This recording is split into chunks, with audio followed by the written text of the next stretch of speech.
असं हे सगळं नवीन नव्हतं. मतलब मी असं नव्हतं की जीवनभर अमेरिकेत राहिलोय. मी गावातला माणूस आहे, राइट? आणि फक्त एवढं होतं की जेव्हा मी अमेरिकेत राहत होतो आणि दरवर्षी मी यायचो सर घरी आपलं माझ्या आई-वडिलांना, माझ्या नातेवाईकांना भेटायला आणि माझी गावातच राहायचो मी 3 आठवडे, 4 आठवडे, राइट? तर असं नव्हतं की माझं काही कटाव होता या मला माहीत नव्हतं काय. पण हे 10 वर्ष माझ्या बॅक ऑफ द माइंड माझ्या डोक्यामध्ये हेच चालू होतं की यार आपण अमेरिकेत राहतो. तिथे इतकं डेव्हलप्ड सिस्टम आहे. का नाही आपण काही तसलाच काहीतरी सिस्टम आपल्या गावात इम्प्लिमेंट करू शकतो? काय आपण आणखी काय सुधारणा करू शकतो गावामध्ये, राइट? तो माझ्या बॅक ऑफ द माइंड चालू हमेशाही तो एक थॉट असायचा माझ्या डोक्यामध्ये, राइट?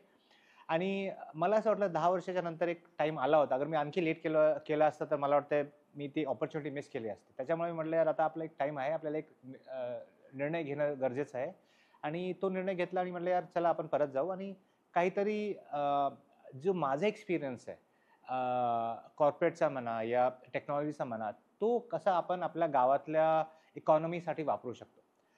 बाय द वे, मला वाटत होतं की मला सगळं माहिती आहे. पण जेव्हा आपण गावामध्ये जातो, सगळ्या शेतकऱ्यांना भेटतो आणि वेगवेगळ्या संस्थांना, बचत गटांना भेटतो, तेव्हा कळतं की एक काही प्रॉब्लेम्स फक्त वरून जाणणे पुरेसं नाहीये. आपल्याला डीपमध्ये जाऊन सगळे प्रॉब्लेम्स कळावं लागतात. त्याच्यानंतर आपण त्याचं सोल्युशन काढू शकतो.